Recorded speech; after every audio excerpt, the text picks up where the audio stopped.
So I got a bunch of these carpet squares, I guess, or carpet rectangles for my stairs, and I would definitely buy them again. My dog was having trouble going up and down. She was sliding on the stairs, and they've worked out pretty well. I'll show you how I installed them with some tips. But yeah, so the benefits, the dog goes up and down the stairs now, does not have a problem. It's also nice just for us just walking up and down the stairs, and there's not as much noise because this carpet it feels better. But a couple things here. So for installation, to peel off, you have to peel off this backing. So what I found the best is if you try to start in the corner, you ended up ripping things into tiny little pieces.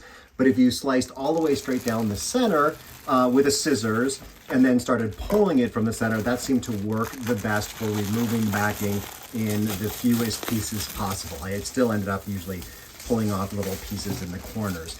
The other thing is to use a spacer. So once you've decided where to put these on the stairs, create something, a little piece of cardboard to determine exactly how much space to have on the side, so that when you put it down, it's always even. So it's a straight line straight down your stairs. And the last thing was to make sure that you wash your stairs well. So I mopped my stairs before putting this down. Otherwise, the backing won't stick. So it's not like an adhesive.